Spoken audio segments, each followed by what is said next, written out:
नमस्कार. लक्षवेधीमध्ये आपल्या सगळ्यांचं स्वागत. मी प्रसाद काथे. केंद्र सरकारच्या मंत्रिमंडळानं आरक्षणाचे अधिकार राज्यांना देण्याच्या संदर्भातला ठराव मंत्रिमंडळात आणला आणि त्या दृष्टीनं भविष्यात घटना दुरुस्तीच्या बाबतलं पहिलं पाऊल टाकलं.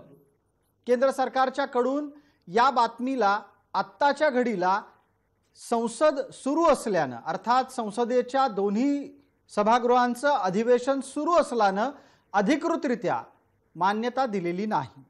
हा एक केवळ तांत्रिक उपचार आहे. मात्र अशा प्रकारची कारवाई झाली असल्याचा तपशील हा विविध माध्यमात आलेला आहे आणि अनुषंगिक विविध माध्यमातून तो पुढे सरकत आहे.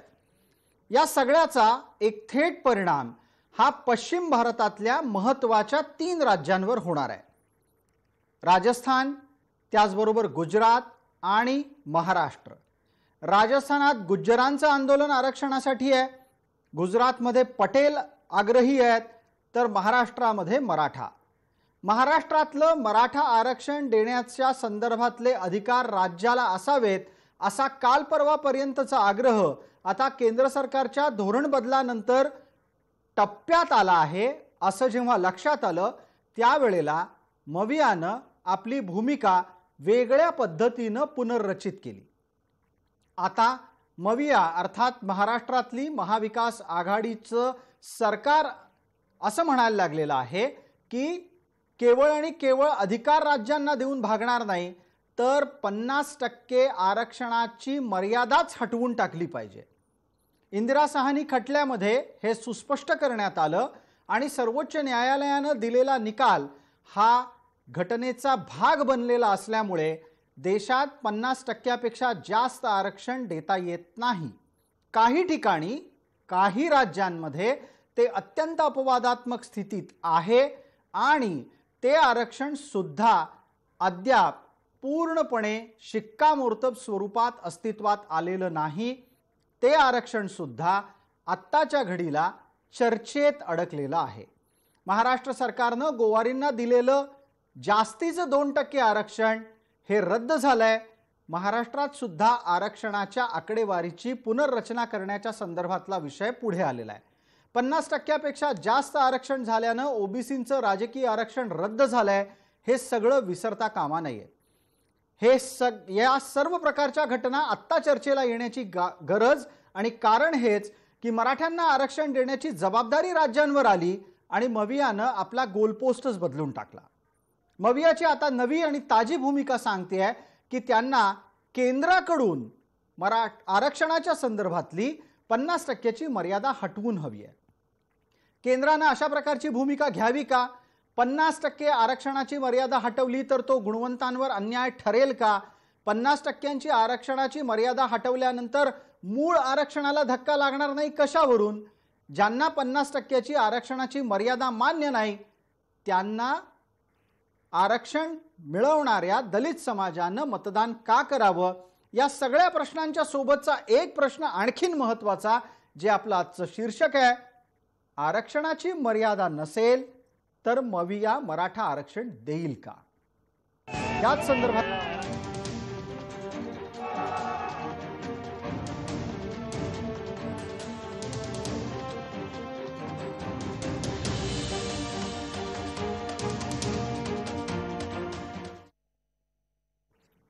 या चर्चेमध्ये आपल्याबरोबर सहभागी होणारे मान्यवर कोण आहेत त्यांचा आपल्याला पटकन परिचय करून देतो. आपल्यासोबत मवियाचे प्रतिनिधी आणि राष्ट्रवादी काँग्रेसचे प्रवक्ता या नात्यानं विकास लवांडे आहेत. आपल्यासोबत भारतीय जनता पार्टीचे कोल्हापूर ग्रामीणचे अध्यक्ष आणि त्याचबरोबर शाहू जनक घराण्याचे प्रतिनिधी समरजित घाडगे आहेत. आपल्यासोबत याचिकाकर्ता, मराठा आरक्षण विरोधी याचिकाकर्ता आणि कायदेतज्ञ या नात्यानं परिचित ॲडव्होकेट गुणरत्न सदावर्ते आहेत. आरक्षण अभ्यासक हरिभाऊ राठोड आहेत. ओबीसींचे प्रतिनिधी म्हणून चंद्रकांत बावकर आहेत आणि मराठा क्रांती ठोक मोर्चाचे समन्वयक या नात्यानं आबासाहेब पाटील आहेत. आपलं आजचं पॅनल संख्येनं बऱ्यापैकी मोठं असल्यानं सर्वांना नम्र विनंती आहे, कृपया नेमकं मोजकं मर्यादित शब्दात मर्यादित वेळेमध्ये आपण बोलावं. पहिला प्रश्न विकास लवांडे यांना. विकासजी, आरक्षणाची मर्यादा काढून टाकली तर मविया मराठ्यांना किती टक्के आरक्षण देईल आणि या प्रकारची भूमिका ही न्यायालयात टिकेल असं तुम्हाला वाटतं का? मुळामध्ये आपल्या प्रस्तावनेमध्येच आपण बरंचसं स्पष्टीकरण दिलेलं आहे. त्या स्पष्टीकरणातून अनेक मुद्द्यांचा खुलासा आपणच केलेला आहे. 50% जी मर्यादा आहे 1992 साली इंदिरा साहनी प्रकरणाच्या माध्यमातून 9 न्यायाधीशांच्या खंडपीठाने जो निर्णय दिला, निकाल दिला, त्या अनुषंगाने ते आपल्यावर सर्वांना बंधनकारक असल्यामुळे आता 50%च्या अंतर्गत हे आरक्षण मराठ्यांना जे द्यायचं आहे आणि त्यासाठी 102वी जी घटना दुरुस्ती आहे ती पुनश्च करून त्याच्यामध्ये राज्यांना अधिकार बहाल करायचे आहेत. खरं तर भारतीय जनता पार्टीचे नेते मंडळी राज्यातले 1 महिन्या 1.5 महिन्यापूर्वी असं बोलत होते की राज्यांचे अधिकार अबाधित आहेत आणि आता मात्र वेगळं त्याच्यामध्ये इथे जे काही समोर चित्र निर्माण झाले. त्यामुळे भारतीय जनता पार्टीच्या नेत्यांनी मागच्या 2 महिन्यामध्ये जी दिशाभूल मराठा समाज आपण भारतीय जनता पार्टीच्या समोर हा प्रश्न नक्की उपस्थित करू. माझा आपल्याला थेट प्रश्न आहे, आपण असं धरून चालूयात की केंद्रानं आरक्षणाची मर्यादा रद्द करायचं मान्य केलं तर त्यानंतर किती दिवसात मराठ्यांना महाराष्ट्रात आरक्षण मिळेल? ही कायदेशीर प्रक्रिया आहे आणि कायदेशीर प्रक्रियेमध्ये आपल्याला एक लक्षात घ्या, जेव्हा राज्याला अधिकार मिळतील, अजून ती घटना दुरुस्ती व्हायची आहे, घटना दुरुस्ती झाल्यानंतर मग राज्यांना अधिकार मिळणार आहेत आणि राज्यांना अधिकार मिळाल्यानंतर जर मर्यादा उठवली नाही 50%ची तर ते आरक्षण देण्याचा निव्वळ वेळ काढूपणा होईल आणि केंद्र सरकारने हे सगळं लक्षात घेऊन त्या पद्धतीने याच्या संदर्भात भूमिका घ्यायला हवी. केवळ राज्यांना अधिकार देऊन उपयोग होणार नाही, कारण सुप्रीम कोर्टाचा निकाल आपल्याला बेदखल करता येणार नाही, दुर्लक्षित करता येणार नाही. ठीक आहे, आपल्याला वेळेची मर्यादा आहे. पटकन पुढचा प्रश्न माझा असणार आहे समरजित घाडगे यांना. घाडगेजी, आपण सांगा, वेळ मर्यादेच्या अंतर्गत नक्की आत्ता या घडीला वेळ काढूपणा कोण करता आहे, केंद्र की राज्य? एक आपण समजून घेतलं पाहिजे की केंद्राला जी मागणी राज्यांनी केली, वारंवार केंद्राने रिव्ह्यू पिटिशन फाईल केलं, ते फेटाळल्यानंतर तुम्ही अशी अमेंडमेंट आणा असं राज्य शासनाने वारंवार मागणी केली. ती रिव्ह्यू पिटिशन आता ते तशी अमेंडमेंट पण आणून त्यांनी आता संसदेमध्ये हा विषय आणलाय आपल्या सांगितल्या रिपोर्ट प्रमाणे. माझा सगळ्यात महत्वाचा मुद्दा असा आहे की जे मागास आयोग यांनी सेटअप केलं, मी मीडियाला विनंती करतो, त्या मागास आयोगाचं काय काम चालू आहे? त्या मागास आयोगाचं स्वतंत्र कॉन्स्टिट्युशनल बॉडी आहे, त्याचे किती मीटिंग झाले, त्याचं किती अहवालाचं काम सुरू झालंय, याचं एकही मुवमेंट मागास आयोगाचा सुरू नाही. कारण शेवटी मागास आयोगालाच इंदिरा साहनी रिपोर्ट प्रमाणे सर्वे करून हे परत सिद्ध करावं लागेल. पण समरजित घाडगे जी, आपल्याला असं वाटतं का की 50%ची आरक्षण मर्यादा हटावी? तेव्हा आपल्याला सर्व समाजांना न्याय द्यावा लागणार, तर त्याचा विचार आपल्याला करायला लागणार. आणि बेसिकली माझं म्हणणं असं आहे की जोपर्यंत एक्स्ट्रॉर्डिनरी सर्कमस्टन्सेस इंदिरा साहनींनी सांगितलेत, हे जोपर्यंत मागास आयोग तयार करून देत नाही तोपर्यंत ही गोष्टी पुढे हलणार नाही. आणि जी मागणी तुमची केंद्र सरकारवरती, ती मागणी केंद्र सरकारने केली आहे, त्याच्यानंतर आता परत तुम्ही नवीन गोलपोस्ट शिफ्ट करायला लागलाय. बर, यावर पटकन आपण बोलतो करतो. आपल्या सोबत ॲडव्होकेट गुणरत्न सदावर्ते आहेत. गुणरत्न सदावर्ते जी, आधी केंद्राच्याकडे मागणी झाली की आपण आपल्या भूमिकेमध्ये बदल करा आणि राज्यांना त्यांचे अधिकार आहेत हे अधोरेखित करा. सर्वोच्च न्यायालयानेही त्याच प्रकारची भूमिका मांडली. आता सांगितलं जातंय की आरक्षणाची मर्यादाच हटवून टाका. आरक्षणाची मर्यादा हटवून आरक्षणाच्या माध्यमातून समाजाचा विकास हा हेतू साध्य होतो की यातून काही नवे प्रश्न जन्माला येतात?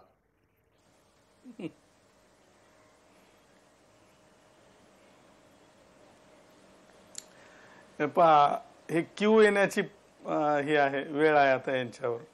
कारण राजकारणासाठी एवढं खोटारडेपणाने वागायचं नाही. एक सांगतो, 102व्या घटना दुरुस्तीनुसार कधीच राज्याचे अधिकार केंद्राकडे गेले नव्हते आणि तो विषय हायकोर्टात सुद्धा आला होता. त्यानंतर तो विषय माननीय सर्वोच्च न्यायालयामध्ये आला. त्यानंतर ह्या म्हणजे केवळ महाराष्ट्रातल्या पुढारपणांच्या म्हणजे जे काही चाललेलं होतं की केंद्राकडे गेलं, पळवलं, केंद्रानं पळवलं, त्या याच्यावर क्लॅरिफिकेशन फक्त येत आहे. तुम्हाला सांगतो, SC STच्या याद्यासुद्धा महामहिम राष्ट्रपती महोदयांकडेच शिक्कामोर्तब होत असतात. ते एक प्रोसिजरल आस्पेक्ट आहे आणि ते प्रोसिजरल आस्पेक्ट नको म्हणल्याच्या नंतर आता परत क्लॅरिफिकेशन येत आहे आणि क्लॅरिफिकेशन प्रमाणे ते राज्यालाच अधिकार आहेत. आता दुसरी गोष्ट की जसं आता बोललं चाललेलं आहे की 50% मर्यादा हटवली जाईल का? एक लक्षात घ्या, या देशाला एक संघ ठेवायचे, या देशाचे तुकडे करायचे नाहीयेत. त्यांनी या देशाच्या प्रती एक प्रामाणिकता बाळगली पाहिजे. डॉक्टर बाबासाहेब आंबेडकर जे महापुरुष होते, त्यांच्या विचाराच्या प्रती आपण प्रामाणिकता बाळगली पाहिजे आणि आपण हे मान्य केलं पाहिजे की 50% या देशाला एकसंघ ठेवण्यासाठी, याला basic structure of the constitution म्हणलं, या देशाची धरा म्हणलेलं आहे, तिला डिस्टर्ब करून चालणार नाही. कारण त्याच्यामध्ये केवळ एक ब्राह्मण येत नाही, तर शेवटच्या आदिवासीपर्यंतचे सगळ्या गुणवंतांना त्या जागा दिलेल्या असतात. त्यामुळं एकतर मागासलेपणा ठरतच नाहीत. किती वेळेस आयोगांकडे पाठवणार मराठ्यांना मागास ठरवण्यासाठी? काय टेंडर प्रोसेस आहे का आता परत एकदा आयोगाला तेच काम देण्यासाठी? अरे गोवारींचं सुद्धा आरक्षण गेलं ना, त्याच्यावर काय अशोक चव्हाण मराठ्याचे बोलत नाहीत? मंत्री, आता मला असं म्हणावं लागेल 147 आमदारांचेच फक्त ते मंत्री आहेत, महाराष्ट्राचे मंत्री आहेत असं मला तरी दिसत नाही. कारण मराठ्यांच्या मुलांवर गुन्हे दाखल झाले की ते मागे घेण्यासाठी पुढाकार. आणि सदावर्तेजी, मला मध्ये हस्तक्षेप करून एक पुढचा प्रश्न उपस्थित करायचा आहे.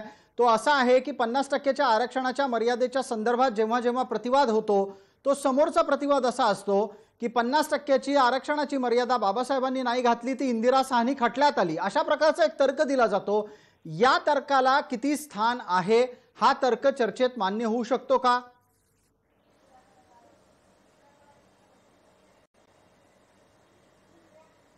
मला एक सांगा की हे मुळामध्ये यांनी की नाही पार्लमेंटरी डिबेट्स वाचलेलेच नसतात, ती एक.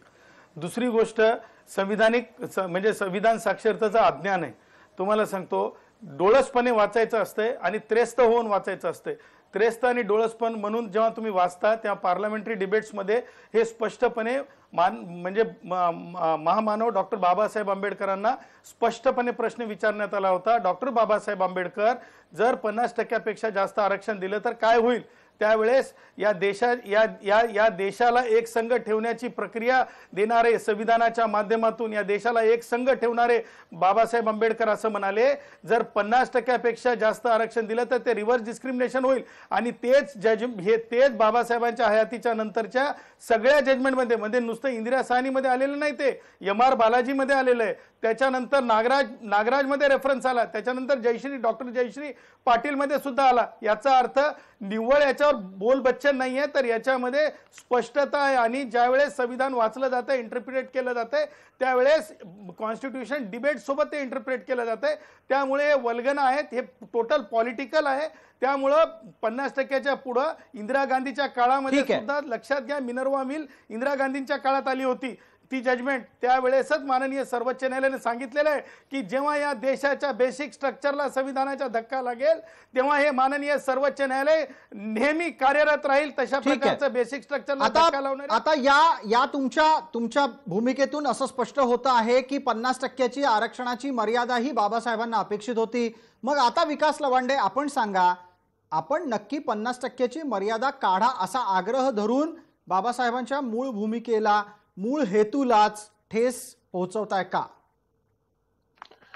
यापूर्वी मला एक प्रश्न गुणरत्न सदावर्ते जे आहेत भाजपाचे कायदेतज्ञ, त्यांना आपण विचारा आमच्या वतीने की मराठ्यांना आरक्षण, त्यांना भाजपाचे कायदेतज्ञ म्हणालात तर इथे असलेल्या भाजपावाल्यांनाही विचारावं लागेल. या देशातले नामवंत कायदेतज्ञ आहेत. ते नामवंत कायदेतज्ञ असल्यामुळे त्यांना त्यांची इतकी घटना कोणाला कळलेली नाही. त्यांनी कृपा करून सांगावं की मराठ्यांना आरक्षण मिळावं की न मिळावं, तुमची काय भूमिका आहे? मराठ्यांना आरक्षण मिळावं की न मिळावं याबाबतचा वेगळा चर्चेचा विषय असू शकतो, त्यावर आपण चर्चा घेऊ. आरक्षण नाही, मी म्हणतो ना प्रसादजी, मराठ्यांना आरक्षण मिळू नये, मराठ्यांना आरक्षण मिळू शकत नाही, ते त्या पात्रतेत येत नाहीत, अशी आपली भूमिका आहे. आणि म्हणूनच आपण याचिका केली होती, हे उघड आहे. आता यावरची परत वेगळी चर्चा करायची आता गरज नाहीये. विकासजी, आपल्याला गुणरत्न सदावर्तेंची भूमिका माहिती आहे, त्यांनी ती न्यायालयात मांडलेली आहे. आपण मुद्द्यावर यायचं का? माझा प्रश्न आपल्यासाठी असा आहे, 50%ची मर्यादा काढून टाका असं आपण न्यायालयात सुद्धा म्हणालात. ही सरकारची अधिकृत भूमिका आहे. पुरोगामी महाराष्ट्रातलं पुरोगाम्यांचं सरकार म्हणतं की 50%ची मर्यादा काढून टाका. ही मर्यादा काढून टाकणं हा बाबासाहेबांच्या मूळ हेतूला हरताळ फासण्याचा प्रयत्न ठरेल का विकासजी? त्या संदर्भामध्ये केंद्र सरकारने कोणाची मागणी नसताना, कोणाचाही आग्रह नसताना EWS आरक्षण 10% देऊन 60% पर्यंत ऑलरेडी त्याच्यामध्ये हस्तक्षेप केलेलाच आहे. हे आपण विसरू नये. कृपा करून याच्यावर फोकस करून आपण विषयांतर होते असं मला वाटतं. कारण एका बाजूला आपण असं म्हणतोय की मराठ्यांना आरक्षण मिळालंच पाहिजे, त्याच्याबद्दल कुणाचंही दुमत नाही, पण कसं मिळणार आहे याच्याबद्दल कुणी बोलत नाहीये. आणि म्हणून राज्य सरकार किंवा महाविकास आघाडीचे सरकार मराठ्यांच्या संदर्भामध्ये वेगवेगळ्या उपाययोजना त्यांना त्या ठिकाणी करतच आहे. परंतु आरक्षण या एका मुद्द्यावर जर बोलायचं असेल तर 50% मर्यादा ही आपल्याला अडचण आहे. बर, अशा पद्धतीचा निकाल आपल्याला सुप्रीम कोर्टाने दिलेला आहे. आणि जर हे आरक्षण 50% पुढे जाणार नसेल तर मराठ्यांना आरक्षण मिळणं महाकठीण आहे. ठीक आहे. आपण बोलता बोलता आपला आवाज अचानक कमी झाला. विकासजी कृपया ते एकदा दुरुस्त करून घ्या. मी आपल्यापर्यंत पोहोचतो, चर्चेला थोडं पुढे नेतो. आणि आता आपल्यासोबत चर्चेला जोडले जात आहेत ते हरिभाऊ राठोड. हरिभाऊ, आपण गेल्या जवळपास वर्षभरापासून सातत्याने ही बाब अधोरेखित करत होतात की 102व्या घटना दुरुस्तीच्या अनुषंगानं अधिकार राज्यांच्याकडचे गेलेले नाहीत, राज्यांच्याकडचे अधिकार गेल्याचा केवळ भास निर्माण झालाय. ती प्रिंटिंग मिस्टेक सुधारली पाहिजे, त्या दृष्टीनं पावलं पडलेली आहेत. आपलं कौतुक त्यासाठी. पण आत्ता आपल्याला आत्ताच्या ताज्या चर्चेवर यायला हवं. विकास लवांडेंनी आत्ता चर्चा करताना असं म्हटलं की मराठ्यांना आरक्षण द्यायचं असेल तर ते देणार कसं याचं उत्तर शोधण्याची गरज आहे. आणि हरिभाऊ, आपला असा दावा आहे की मराठ्यांना आरक्षण देण्याच्या संदर्भातला फॉर्म्युला तुमच्याकडे तयार आहे. या चर्चेत एकदा परत सांगून टाका. नाही, तुम्ही आपण म्हणालात 1 वर्षापासून नाही, मी 4 वर्षापासून. ठीक आहे, 4 वर्षांपासून मी बदल करतो. 4 वर्षापासून सांगताय. आता तुम्ही पटकन या मुद्द्यावर या की मराठ्यांना आरक्षण देण्याचा फॉर्म्युला काय आहे तुमच्याकडे. निश्चित आहे फॉर्म्युला. एक तर आपल्याला मर्यादा वाढवता येतो, वाढवाच लागणार आहे. कारण अलीकडे तुम्हाला माहित आहे 3 जजेसनी सांगितलं विकास गवळी विरुद्ध महाराष्ट्र सरकारच्या केसमध्ये, जे पूर्ण देशामध्ये लागू झालं आहे, त्यांचं असं म्हणणं आहे की टोटल आरक्षण 50%च्या वर जाऊ नये. आणि मग 50%च्या वर जर जाणार नसेल तर ओबीसीला आरक्षण अनेक जिल्ह्यात मिळणारच नाही. देशामध्ये अशी परिस्थिती निर्माण होईल. मग या ठिकाणी आपल्याला 50%ची मर्यादा वाढवावी लागणार आहे. आणि ते वाढवताना आपण लोकसंख्या करणार आहोत. जर आपल्याला लोकसंख्या आपण सगळ्यांची केली, मराठ्यांची केली, तर एक तत्व आहे संविधानामध्ये, डॉक्टर बाबासाहेब आंबेडकरांची तरतूद केली आहे, ती समान संधी. म्हणजे सगळ्यांना संधी मिळाली पाहिजे, योग्य प्रतिनिधित्व मिळालं पाहिजे. मग आपण असं समजू की मराठ्याची लोकसंख्या जास्त असेल आणि त्यांना प्रतिनिधित्व कमी मिळालं असेल. हसू नका प्लीज, हसू नका. तुम्ही एकमेव तज्ज्ञ नाही आहे, देशात अनेक तज्ज्ञ आहेत, तेव्हा तुम्ही हसू नका. तुम्ही सांगता त्याप्रमाणे 50%ची मर्यादा जर वाढवली. हरिभाऊ, आपण जे काही बोलता आहात ते हरिभाऊ, तुमच्या बोलण्याची क्यू येते. क्यू नाही, तुमच्या बोलण्यावर क्यू येते मला. तुम्ही गप्पा मारल्यासारखं, तंड्यावर गप्पा मारल्यासारखं बोलू नका. हसण्यासारखं बोलताय तुम्ही. तुम्हाला हसण्यासारखं बोलताय. तुम्हाला संधी मिळेल तेव्हा बोला. 50%ची मर्यादा वाढवायची नाही हे तुम्ही कोण ठरवणार? तुम्ही 50%ची मर्यादा वाढवावी लागेल सरकारला. काय समजता तुम्ही? 50%ची मर्यादा विधान बाबासाहेब आंबेडकरांनी जी घटना लिहिली ती काय एका विशिष्ट समाजासाठी लिहिली की सगळ्यासाठी लिहिली आहे हे का तुम्ही विसरता? डॉक्टर बाबासाहेब आंबेडकरांची 50%ची मर्यादा याचं उत्तर 2 आठवड्यापूर्वी माननीय न्यायमूर्ती नागेश्वर राव यांनी दिलेलं आहे. जजमेंट झालेली आहे. 10 वर्षाची मर्यादा. तुम्ही जे लपून बोलत आहेत स्पष्ट बोलू शकत नाही. 10 वर्षाच्या मर्यादेवर सुद्धा माननीय सुप्रीम कोर्टाने निकाल दिला. मी वकील होतो, तुम्ही वकील नव्हते. सुप्रीम कोर्टामध्ये काय चालतं आम्हाला माहित आहे का? माहित आहे तुम्हाला? रिझर्वेशन प्रमोशन कुठे गेलं, का गेलं? तुम्ही सुप्रीम कोर्टाचं सांगू नका. 1-2 जजेस न्यायाधीश सांगा लोकांना. तुमच्या न्यायाधीशाने निर्णय दिला म्हणजे देशाचा निर्णय झालाय का?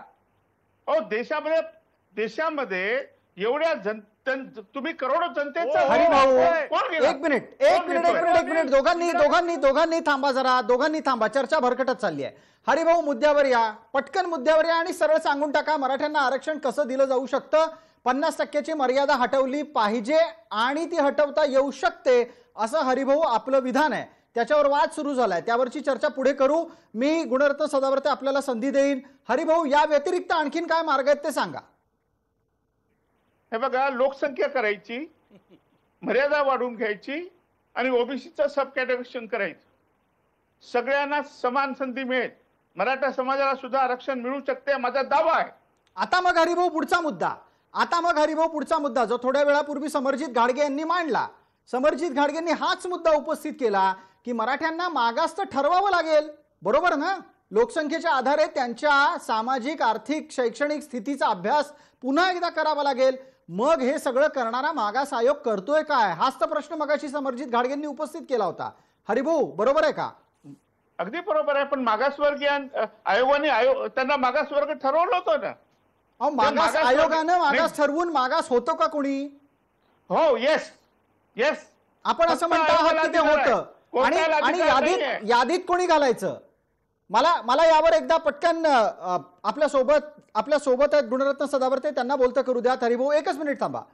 हरिभाऊ, आयोगाला अधिकार आहे, आयोगाला सर्वस्वी अधिकार आहे. बरोबर. कोणाला मागासवर्गीय ठरवायचं नाही ठरवायचं. आपण असं म्हणताय की मराठ्यांना मागास ठरवण्याचा अधिकार सर्वतोपरी मागासवर्ग आयोगाला आहे. समरजित घाडगे आपली एक पटकन प्रतिक्रिया घेतो, त्यानंतर गुणरत्न सदावर्तेंना बोलायला लावायचंय आपल्याला आणि ओबीसीच्या सब कॅटेगरायझेशनचा मुद्दा घेऊन चंद्रकांत बावकरांनाही बोलायला लावायचंय. पटकन आधी बोलतील समरजितजी. नाही, एक आपण विषय समजून घेतला पाहिजे की याच्या आधी जे मागास आयोग सेटअप झालं होतं त्यांनी जे रिपोर्ट तयार केली होती त्यांना 50%च्या वरती मराठा समाजाला आरक्षण मर्यादा पार काढण्यासाठी एक्स्ट्रॉर्डिनरी सर्कमस्टन्सेस त्यांनी सिद्ध केले होते. हायकोर्टमध्ये झाल्यानंतर ही सुप्रीम कोर्टात टिकू शकते. त्या लिगल जार्गन्स मध्ये मी जात नाही. कोर्टची ऑर्डर आहे की परत मागास आयोगाने हे परत रिपोर्ट तयार केली पाहिजे. त्यांनी मराठा समाज मागास हे सिद्ध केलं पाहिजे आणि 50%च्या वरती extraordinary circumstances according to Indira Sawhney judgment हे आपण केलं पाहिजे. परत त्या मुद्द्यावर येतोय की हे काम अजून मागास आयोगचं सुरू नाही झालेलं आहे. राठोड साहेब जसं म्हटले की आता आपल्याला 50%च्या वरती जी मर्यादा आहे ते पार केल्याशिवाय पर्याय नाही. 12-13 राज्यामध्ये ती मर्यादा पार झालेली आहे. That is the only way Maratha समाजाला आपण न्याय देऊ शकू आणि कुठल्या समाजाच्या आरक्षणात धक्का पण पोहोचू नये. ठीक आहे, थोडक्यात आपलंही म्हणणं असं आहे की 50%च्या मर्यादेच्या संदर्भातला विषय पुढे नेला गेला पाहिजे. गुणरत्न सदावर्ते, आपली प्रतिक्रिया पटकन द्या. थोड्या वेळापूर्वी 50%ची मर्यादा हटवली जाऊ शकते असं म्हटल्यानंतर तुम्ही क्रोधित होऊन आपली भूमिका मांडत होतात. आता आपला वेळ सुरू होतोय, 1 मिनिट आपल्यासाठी आहे.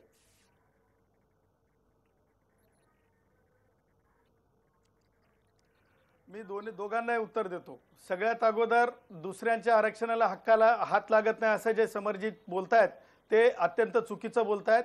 ते बरोबर नाहीये त्यांचं बोलणं. मग त्याचं कारण असं सांगतो की 50% जे जागा असतात ते खुल्या गुणवंतांसाठी, म्हणजे केवळ ब्राह्मण, वैश्य, जैनांसाठी नसतात. त्याच्यामध्ये सगळ्या जाती समूहाचे लोक जे गुणवंत असतात ते जागा मोऱ्याच्या आणि माऱ्याच्या जागा पटकावत असतात. त्याला बेसिक स्ट्रक्चर म्हणलंय. दुसरी गोष्ट, आज जे बोलल्या गेलं की मागास आयोगाने जर रिपोर्ट दिला तर ते मागास आयोग आतापर्यंत 3 वेळेस होऊन गेलं. त्यानंतर चौथ्या वेळेस सुद्धा, म्हणजे याच्या अगोदर नारायण राणे समिती असेल, जे एक ABCD जे असतील, आता ज्यावेळेस म्हणजे न्यायमूर्ती गायकवाड समितीनं ज्यावेळेस आयोगाने ज्यावेळेस रिपोर्ट दिला त्या रिपोर्टची आम्ही चिरफाड केली आणि मी दाखवून दिलं. यापा मागास होण्यासाठी ना फार फ्लंग असावं लागतंय आणि सोशल हँडिकॅप असावं लागतंय. मराठ्यांच्या बाबतीमध्ये मराठे हे सोशल हँडिकॅप नाही आहेत. सोशल हँडिकॅप म्हणजे गाव कुसाबाहेर राहणे, तंड्यावर राहणे आणि तुम्हाला सांगतो त्यांच्यामध्ये मुख्य जीवन प्रवाहामध्ये नसणे, याला सोशल हँडिकॅप म्हणलंय. वेगवेगळे म्हणजे जर इतर ओबीसीतले जर समूह पाहिले तर त्याच्यामध्ये काही ना काही सोशल हँडिकॅप मिळते. मराठ्यांनी फक्त राज्य केले 47, आज सुद्धा 147 आमदार आहेत. जिल्हा परिषदा बघा, पंचायत समित्या बघा, सगळ्यावर खुल्या वर्गातून हेच मराठे राज्य करत आलेले आहेत. त्यामुळे हे कुठेही मराठे मागास ठरत नाहीत. साखर कारखाने बघा, खाजगी साखर कारखाने, विक्री, खरेदी, हे सगळे सुद्धा आपण असं म्हणता आहात की मराठे मागास ठरू शकत नाहीत, पर्यायानं ते आरक्षणात येऊ शकत नाहीत. 50%ची मर्यादा वाढवून त्यांना आरक्षण दिलं तर सगळ्यांना न्याय मिळेल. हा तर्क कितपत न्यायोचित आहे? सदावर्तेजी 1 मिनिट परत एकदा.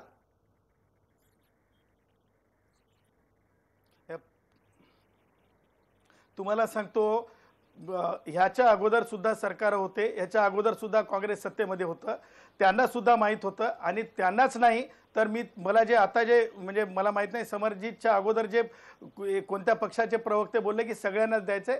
सगळ्याच राजकीय पक्षाचे लोक मला पाठिंबा देतात, अदर दॅन मराठा पुढारी. सगळेच मला एकांतामध्ये सांगतात की सदावर्ते हे चुकीचंच आहे. प्रवक्ते सुद्धा यांच्या पक्षांचे मला सांगतात की सदावर्ते अशोक चव्हाणच्या नांदेडमध्ये महापालिकेमध्ये बोलून तत्कालीन महापौरांनी आणि त्या नगरसेवकांनी मला सत्कार केलेले आहेत की सदावर्ते तुमची भूमिका खरी आहे. त्याच्यामुळे हे रिझर्वेशन तो विषय नव्हता आता, तो विषय आता नव्हता. आताच्या घडीला 50%च्या आरक्षणाच्या मर्यादेसंदर्भातला विषय एक त्याला पुढे नेऊयात थोडं.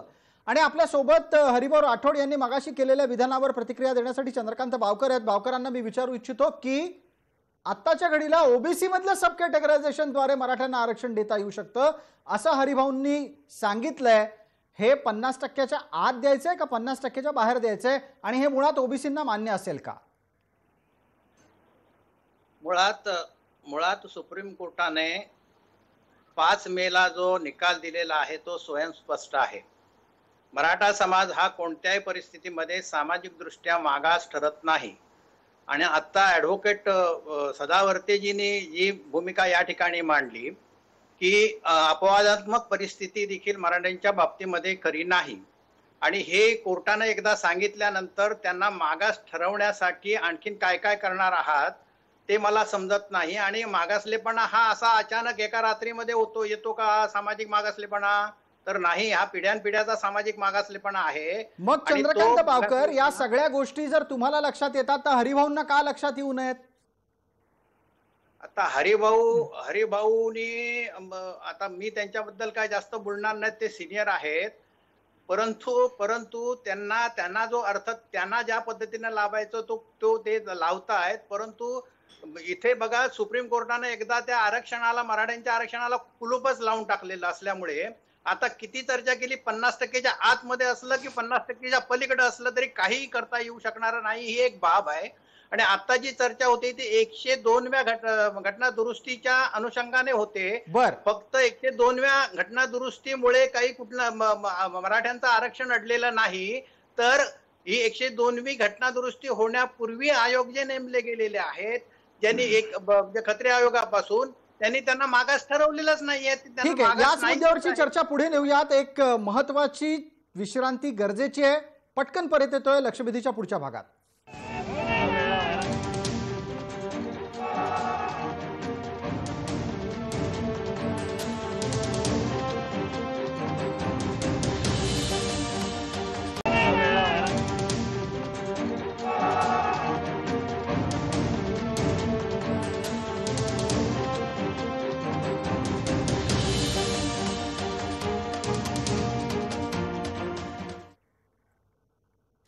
नमस्कार. चर्चेच्या दुसऱ्या भागामध्ये आपल्या सगळ्यांचं स्वागत. आपण चर्चेची सुरुवात आता या मुद्द्यावर करतो आहोत की मराठे मागास आहेत का, आणि जर तशा प्रकारचं आजवरचं कुठल्याही प्रकारचं संशोधन सापडत नसेल तर भविष्यात कोणत्या आधारावर त्यांना आरक्षण मिळू शकतं, हा चर्चेचा मुद्दा या आधीच्या भागात उपस्थित असलेल्या विविध मान्यवरांकडून अधोरेखित करण्यात आलाय. आबासाहेब पाटील आपल्या सोबत आहेत, मराठा क्रांती ठोक मोर्चाचे समन्वयक आहेत.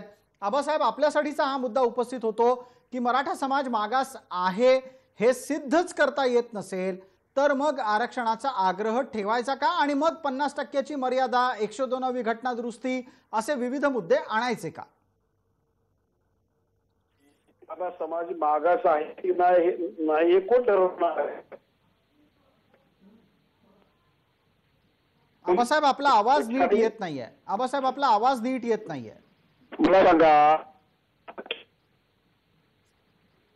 काही तांत्रिक कारणांमुळे आबासाहेब आपला आवाज पोहोचत नाहीये. मगाशी पण आपल्यापर्यंत पोहोचण्याचा प्रयत्न होत होता, मात्र काही तांत्रिक अडचणी आहेत.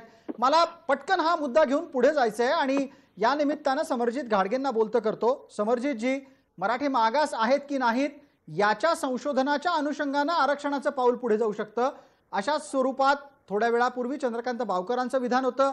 बावकर विचारतायत की जर मराठे मागास नसतील तर त्यांना आरक्षण देण्यासाठी आणखी किती घाट घालणार? हे फार दुर्दैव आहे की असे काही तर वक्तव्य एकामेकावर करणं ही फार दुर्दैवाची गोष्ट आहे.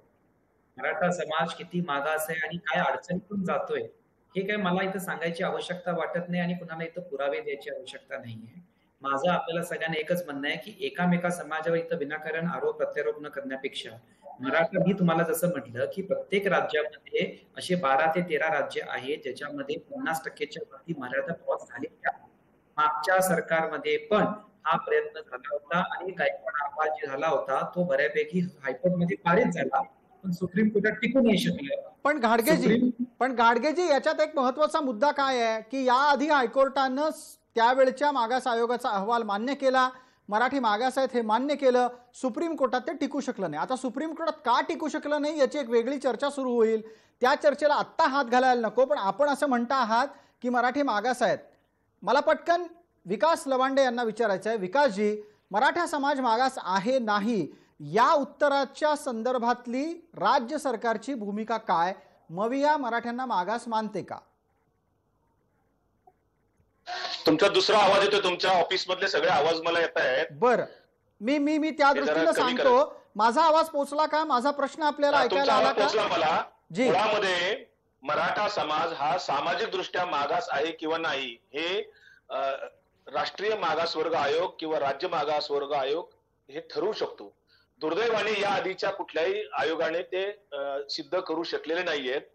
ज्या गायकवाड समितीच्या आधाराने आरक्षणात काही दिवस दोन वर्ष चर्चा झाली, एससीबीसी आरक्षण दिलं गेलं, ही जी काही शुद्ध फसवणूक केली गेली, त्या गायकवाड समितीचा अहवाल सुप्रीम कोर्टामध्ये टिकला नाही आणि त्यामुळे समाजाचं नुकसान जे काय व्हायचं ते झालेलं आहे.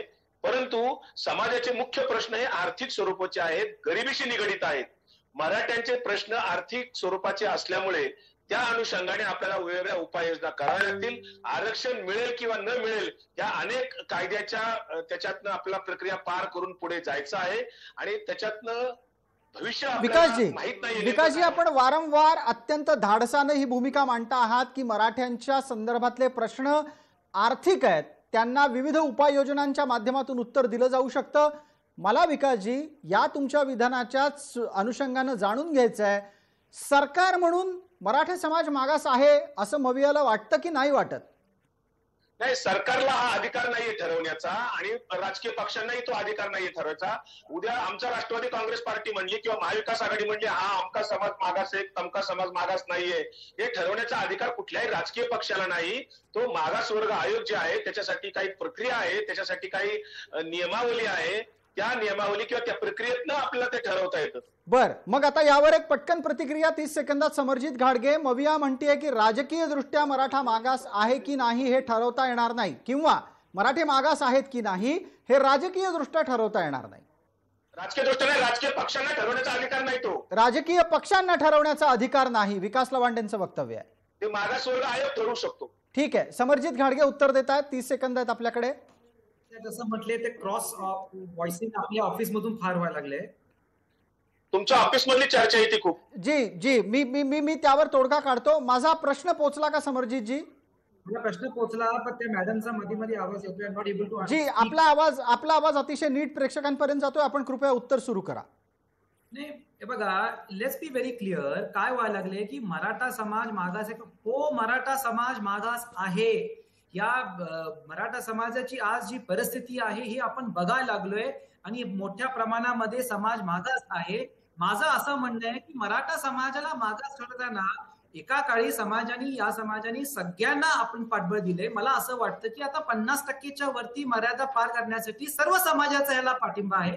तर या पॉलिटिक्स मध्ये न पडता काँग्रेस, भाजप, राष्ट्रवादी न करता मराठा समाज मागास आहे आणि मागास आयोगाने आता हे रिपोर्टचं कामकाज सुरू केलं पाहिजे. मी परत त्या मुद्द्यावर येतोय, जे कामकाज अजून सुरू नाही आहे. आणि या डिबेटवर की मराठा समाज मागास आहे का मागास आहे, हो, मराठा समाज मागास आहे. आज मुलांची प्रचंड वाईट परिस्थिती आहे, याच्यावर एक फर्म स्टँड घ्यायला पाहिजे. दुर्दैवाने काही लोक घेत नाहीये. ठीक आहे, आपण पटकन पुढच्या चर्चेला या अनुषंगाने जोडलेलं घेऊ.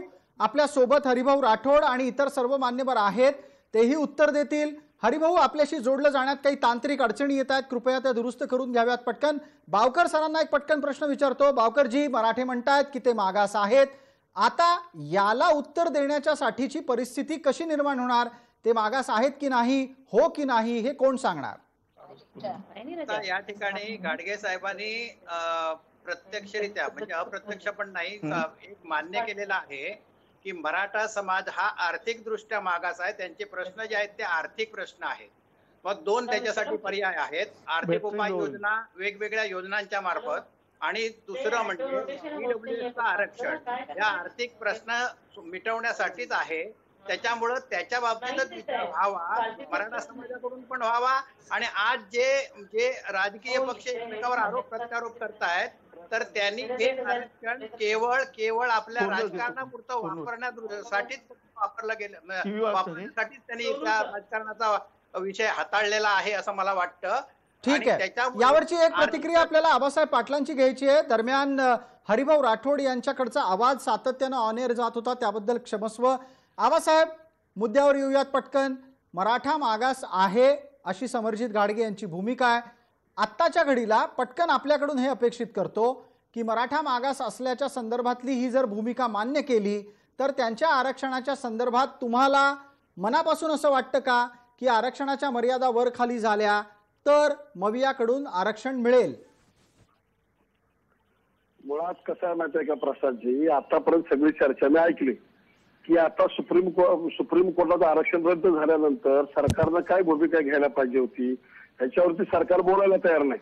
आजची जी चर्चा आहे की केंद्र सरकारनं जे निर्देश दिलेले आहेत की राज्याला अधिकार दिलेले आहेत की आरक्षण देण्यासंदर्भामध्ये, हा एक पाठ झाला. दुसरं आता मराठा आरक्षणावरती जी चर्चा चालू आहे की त्यावेळेला 1965 साली आरक्षणाच्या संदर्भामध्ये निर्णय झाला की त्याच्यामध्ये 13% एसटी समाज, एसटीला 7%, विमुक्त जाती भटक्या जमाती 4% आणि इतर मागासवर्ग 10%, असं 34% आरक्षण होतं. परंतु 1992 नंतर हे आरक्षण त्याच्यामध्ये वाढवण्यात आलं आणि तब्बल त्याच्या ठिकाणी हे आरक्षण 52% गेलं. म्हणजे राज्यामध्ये कोणतीही त्याच्यामध्ये तपासणी न करता, फेर सर्वेक्षण न करता की त्याच्यावरती काही समाजांना तुम्ही डायरेक्ट आरक्षण दिलं आणि त्या ठिकाणी 52% आरक्षण दिलं. आणि आता सदावर्तेने सुद्धा सांगितलं की 50% वरती जाता येत नाही, कोर्टाने सांगितलंय आणि त्या कोर्टाच्या निर्देशाप्रमाणे 50% वरती जाता येत नाही तर 50%च्या आतलं आरक्षण तुम्हाला द्यावं लागेल. मग आता मला काही सांगा ना लोकांनी आबासाहेब, सांगितलं की- 50%च्या आत आरक्षण मराठ्यांना द्यायचं असेल तर ते कसं द्यायचं? थोड्या वेळापूर्वी हरिभाऊ म्हणायला लागलेत की ते ओबीसीचं सब कॅटेगरायझेशन करून देता येईल. ओबीसींना हे मान्य नाहीये. नाही, ओबीसीला का मान्य नसायचं? सरकारने जे वाढीव आरक्षण दिलेलं आहे, बेकायदेशीर आरक्षण वाढवलेले आहेत. ओबीसीचं 10% वरून तुम्ही 19% आरक्षण केलं, 19 वरून 27% आरक्षण दिलं. हे कुठल्या बेसवरती दिलंय हे सरकारने सांगितलं पाहिजे ना. आता ह्यांनीच आरक्षण वाढवून दिलं प्रत्येकाला. हे जे बेकायदेशीर दिलेलं आरक्षण आहे हे सगळ्यात पहिलं कमी केलं पाहिजे आणि हे जर कमी केलं आरक्षण तर मराठ्याला सुद्धा 16% आरक्षण 50%च्या आतमध्ये देता येतंय. आम्ही 16% नाही मागत, किमान 10% सुद्धा आरक्षण मराठ्याला जरी दिलं तर त्याचा फायदा मराठा समाजाला होईल. ठीक आहे परंतु आता आबासाहेब, सरकारची पटकन यावरची पुढची मानसिकता पाहिजे. प्रतिक्रिया लागेल. गुणरत्न सदावर्ते, आरक्षणाच्या संदर्भातल्या सगळ्यांच्याच संख्येची पुनर्रचना करण्याची गरज आहे का? तशा प्रकारचं सुतोवाच आबासाहेब करतायत.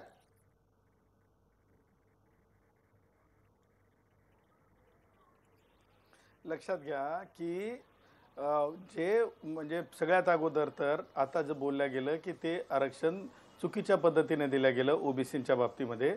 तसं नाही. लक्षात घ्या, रिझर्वेशन हे 2 पद्धतीने दिले जाते. एक मागास आयोगांकडून दिलं जाते आणि दुसरं एक्झिक्युटिव्ह ऑर्डरने दिलं जाते. हे माननीय सर्वोच्च न्यायालयाने अनेक जजमेंटमध्ये आणि इव्हन इंदिरा साहनीमध्ये सुद्धा सांगितलेलं आहे. त्यामुळं जर तुम्ही थोडं म्हणजे डोळसपणे पाहिलं तर हे म्हणजे ओबीसी मधले जे वर्ग कोणते आहेत, खरोखर ते वर्ग भाजले पोळलेले आहेत. जसं की म्हणजे शिंपी असेल, जसं की नावी असेल, जसं की धनगर असेल. आज म्हणजे ह्या प्रकारचे म्हणजे जे प्रकार आहे ना हे फार फ्लंगमध्ये कुठेतरी तुटणारे वर्ग आहेत आणि ते कुठेतरी मागास डिक्लेअर झालेले आहेत. त्याच्यामुळे एकदमच म्हणजे पाटील जसं म्हणतायत की म्हणजे ते अगदी चुकीच्या पद्धतीने दिलं. चुकीच्या पद्धतीने दिलं असतं तर आजपर्यंत ते टिकू शकलं नसतं. बरं, आपण असं म्हणताय की आणि दिलेली दुसरी आरक्षण गोष्ट ही त्या की 50% समाजाच्या आर्थिक सामाजिक परिस्थितीचा अभ्यास करून दिली गेलेली आहेत. या निमित्तानं चंद्रकांत बावकर यांना बोलतं करूयात. हरिभाऊ, आपला तांत्रिक संपर्क अद्यापही जोडला जात नाहीये. मला 2-3 प्रश्न घेऊन आपल्यापर्यंत पोहोचायचं होतं. लवकरात लवकर आपण व्हिडिओ माध्यमातून जोडला गेलात तर बरं होईल. चंद्रकांत बावकर, ओबीसीचं आरक्षण 10% वरून 27% केलं जाणं चूक आहे. त्यात आता बदल होऊ शकतो की त्यातलं काही टक्के मराठ्यांना देऊन 50%च्या आत मराठ्यांना आरक्षण दिलं जाऊ शकतं का? बघा, पाटील साहेबांची जी भूमिका आहे ती अतिशय म्हणजे ते मांडतायत त्या आपल्या पद्धतीनं मांडतात खरी, परंतु 1931च्या जनगणनेप्रमाणे आम्ही 52% असू आणि आम्हाला 10% आरक्षण मिळत असेल तर आमचं नुकसान 1993 पर्यंत आमचं नुकसान झालेलं आहे. आणि मंडल आयोगाने शिफारस केलेल्या आहेत त्याच्यावर इंदिरा साहनी केसमध्ये त्याच्यावर शिक्कामोर्तब झालेला आहे. किमान यांना 27% तरी द्यावं आणि हे 27% का द्यावं तर ते 50% पेक्षा जास्त होतंय म्हणून 27% तरी दिलं पाहिजे.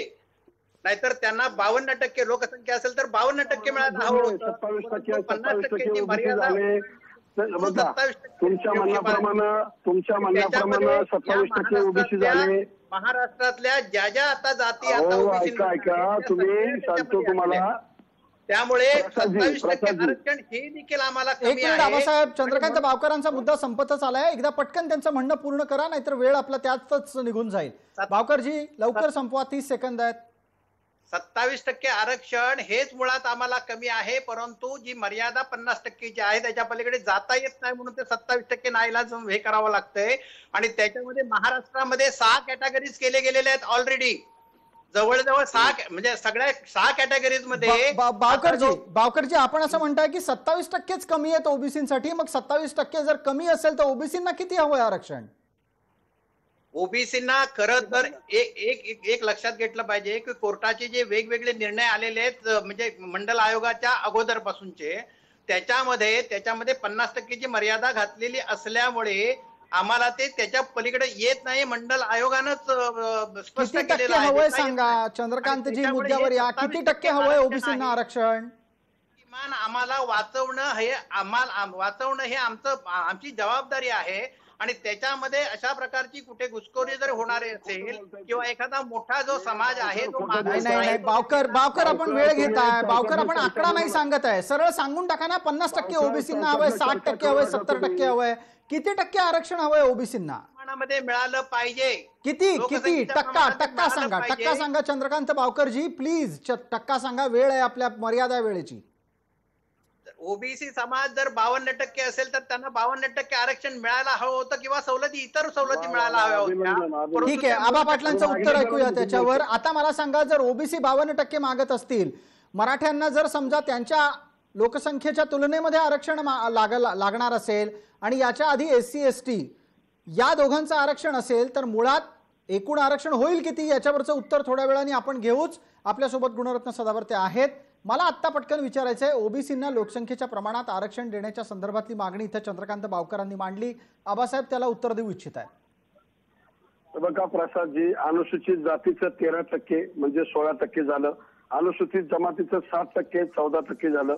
त्याच्यानंतर विमुक्त जाती 14 जातीला परत 3% दिलं तर 6% समजाती झाले. भटक्या जमाती त्याच्यामध्ये 1990 पूर्वीच्या 18% ऍड केल्यावर 2.5 दिलं म्हणजे ते 5% झाले.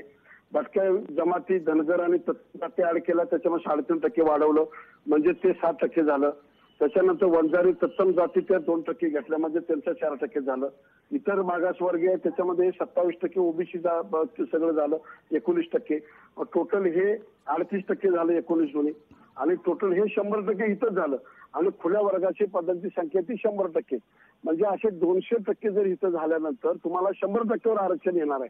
आणि 50%ची आपण आज कुठल्या अर्थानं बोलणार आहे आपण? हे ज्या पद्धतीने बावकर सांगतायत, कुठलाही अभ्यास न करता इथे बोलताय तुम्ही, हे खऱ्या अर्थानं की ओबीसीची संख्या किती. आता हे सांगतात की आता जनगणना करा, आमची जनगणना करा, राजकीय भाषा बोलून किंवा भारतीय गोष्टी करून माझं ऐकून घ्या, तुमचं ऐकून घेतलं, माझं ऐकून घ्या. तुमचं माझं, आम्ही माझ्या मनाचं बोलत नाही. मी माझ्या हातात जीआर आहेत आणि जीआर मधलं वाचून तुम्हाला शासन निर्णय झाले ते वाचून दाखवतो. ते माझं नाही सांगत. आबासाहेब वेळेची मर्यादा आहे, आपण आपली भूमिका मांडलीत आणि तुमच्या लेखी जो मुद्दा समोर आला. आबासाहेब एक मिनिट, मला पटकन पुढच्या मुद्द्याकडे जायचंय. आपल्या सोबत गुणरत्न सदावर्ते आहेत. आता सदावर्तेजी, घटनेचे अभ्यासक या नात्यानं सांगा, 50%ची मर्यादा तुम्ही म्हणताय की ओलांडता येणार नाही, मग ओबीसींची आरक्षण वाढीची मागणी पण मान्य होऊ शकणार नाही आणि ओबीसींना मराठ्यांना ओबीसींमध्ये सामावलं जाणं तरी शक्य होणार आहे का? मराठ्यांना जर आरक्षण द्यायचं असेल तर ते मागास आधी ठरावे लागतील आणि नंतर त्यांना द्यायचं असेल तर ते कुठल्या कॅटेगरीत द्यायचं?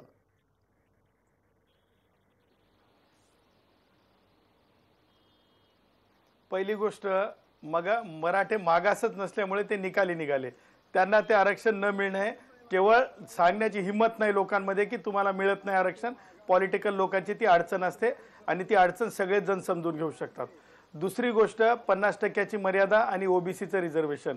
प्रसादजी, तुमच्या माध्यमातून महाराष्ट्राला सांगू इच्छितो की रिझर्वेशन SC आणि STचं जे असते ते पॉप्युलेशन बेस असते, लोकसंख्येवर आधारित असते, आणि ओबीसीचं जे रिझर्वेशन असतं इंदिरा साहनीच्या नंतर ते पॉलिसी बेस रिझर्वेशन असते. म्हणजे किती टक्क्यामध्ये जर आपण रिझर्वेशन दिलं तर ते किती टक्के वर येऊ शकते. त्यामुळं ओबीसींनी हे मान्य केलेलं आहे की 50% बाहेर त्यांना जाता येत नाही. त्यामुळं त्यांनी जे रिझर्वेशन त्यांनी प्राप्त झालेलं आहे त्या रिझर्वेशनवरच त्यांना समाधान मानावं लागेल. कारण बेसिक स्ट्रक्चर हे कोणालाही ह्या देशाला विघटित करण्यासाठी, या देशामध्ये अनागोदी माजवण्यासाठी कुणालाही पुढाकार घेता येत नाही, इन्क्लुडिंग मी. आता प्राप्त परिस्थितीमध्ये 50%च्या बाहेर रिझर्वेशन सदावर्तेजी, आता प्राप्त परिस्थितीमध्ये पुढे जाऊन काय करायचं याचं उत्तर सापडायला पाहिजे. विकास लवांडे आपल्या सोबत आहेत, समरजित घाडगे आहेत. मी विकासजींना विचारू इच्छितो, विकासजी, विविध समाज घटक आपल्याला असलेल्या आरक्षणाच्या मर्यादा वाढवण्याच्यासाठी आग्रही दिसत आहेत. ओबीसींची पण मागणी आहे की त्यांना त्यांच्या लोकसंख्येच्या प्रमाणात न्यायोचित आरक्षण मिळालेलं नाही. मराठ्यांचं म्हणणं आहे की ते मागास आहेत, त्यांना नवं आरक्षण मिळालं पाहिजे. अशा रीतीनं महाराष्ट्रात आरक्षणाचा टक्का किती होईल? मुद्दा असा आहे, खरं तर याच्यावर केंद्र सरकारने संसदेमध्ये चर्चा घडवून आणली पाहिजे आणि केंद्र सरकारने आपली स्पष्ट भूमिका देशासमोर मांडण्याची गरज आहे. माननीय पंतप्रधान नरेंद्र मोदी साहेबांनी एकदा मन की बात आरक्षण या विषयावर करायला हवी, अशी आमची मागणी आहे खरं तर. कारण याचा तुकडा पाडायचा असेल तर संसदेशिवाय याचा तुकडा पडत नाही. कारण संसदेला ते सर्वस्वी अधिकार आहेत. ते 50%च्या पुढे नेण्यासाठी 10% EWS आरक्षण नेलं ना त्यांनी. ते कोणाला विचारलं होतं, कोणाची मागणी होती? कोणाची मागणी नव्हती त्या ठिकाणी, परंतु त्या ठिकाणी 10% आरक्षण दिलेलं आहे. बरं, आपण हा एक मुद्दा मांडताय, या मुद्द्यावर समरजित घाडगेंना उत्तर द्यायचंच आहे. समरजितजी, मी आपल्याला संधी देतो, एकदा पटकन या EWSचाही एक संदर्भ पटकन जोडून घेऊ. गुणरत्न सदावर्ते, EWSचं आरक्षण आणि जातीय आरक्षण हे समान आहे का? जातीय आरक्षण अधिक EWS आरक्षण असं मोजलं जाऊ शकतं का? मला विचारले का सदावर्ते साहेब विचारले? गुणरत्न सदावर्तेंना विचारलंय, ते उत्तर देतात. वर्षांपासून एक अशी मागणी होत होती. आता उदाहरणार्थ मराठे आहेत, मराठे आता 2 चर्चा जे होत्या सुरुवातीला, ज्या राजकीय पक्षाचे प्रवक्ते बोलले त्यांनी एक मान्य केलं होतं की ते आर्थिकदृष्ट्या मागास आहेत मराठे. तर अशा आर्थिकदृष्ट्या मागास लोकांसाठी EWSचं आरक्षणाची तरतूद असावी, असे अनेक पार्लमेंटरी जर तुम्ही डिबेट्स पाहिल्या, लोकसभेच्या अधिवेशनांमध्ये चर्चा, तर त्याच्यामध्ये सापडतात. आणि त्याच्यामधून प्रस्तुत सरकारने आर्थिकदृष्ट्या मागासांची सुद्धा एक कुठेतरी व्यवस्था व्हावी, एक उन्नती व्हावी, ह्यासाठीचं ते आरक्षण आहे. आता त्या आरक्षणाला 50%च्या मध्ये ठेवावं की नाही ठेवावं याच्यावर सुद्धा डॉक्टर जयश्री पाटील यांनी केस दाखल केलेली आहे सुप्रीम कोर्टामध्ये. कॉन्स्टिट्यूशन बेंच त्याच्यामध्ये कॉन्स्टिट्यूट होत आहे आणि त्याच्यानंतर हे ठरेल की ते 10% आरक्षण बाहेर राहील, 50%च्या मर्यादेच्या मध्येच राहायला पाहिजे की नाही राहायला पाहिजे. कारण त्या 50%च्या थोडक्यात काय तर EWSच्या 10% आरक्षणाचा मुद्दा सुद्धा न्यायालयात प्रलंबित आहे. थोड्या वेळापूर्वी मात्र विकास लवांडे यांनी असा तर्क दिला. विकास लवांडे असं म्हणत होते की देशाच्या एकूण आरक्षणाच्या बाबत आता केंद्र सरकारनंच ठरवलं पाहिजे. समरजित घाडगे आपल्या सोबत आहेत. घाडगेजी, बघा, पुन्हा एकदा जबाबदारी केंद्रावर आली आहे. नाही, आता ते मला कारण पाठ झाले, मला त्या विषयात जायचं नाही. प्रसादजी, का जायचं नाही तुम्हाला? विकास आहे, आरक्षण हे धोरण ठरवण्याचा अधिकार सर्वस्वी केंद्र सरकारचा आहे. केंद्र सरकारचा अधिकार तुम्ही टाकून कसं ठेवताय? पंतप्रधान या मुद्द्यावर का बोलत नाहीत? पंतप्रधान का बोलत नाही त्याच्यावर? पंतप्रधान या देशाचे बोलणार नाही तर कोण बोलणार? झालं यांचं बोलून? नाही, पंतप्रधान बोलणार नाही तर कोण बोलणार? कोणाचा अधिकार आहे ते सांगा ना. तुम्ही ते टाळू नका, जबाबदारी टाळू शकत नाही. कोण पडत नाही जबाबदारी तुमचं आहे? नाही, पंतप्रधान साहेब, पंतप्रधानांनी ही भूमिका मांडायला हवी. पंतप्रधानांनी संसदेमध्ये याच्यावर स्पष्टपणे भूमिका घ्यायला पाहिजे, देशाला समजून सांगितलं पाहिजे, मन की बात करायला पाहिजे. बरं लवांडेजी, आपल्याला वेळेची मर्यादा पाळायची आहे. समरजित घाडगे बोलतायत, त्यांच्या वेळेची मर्यादा सुरू होतीये, बोला.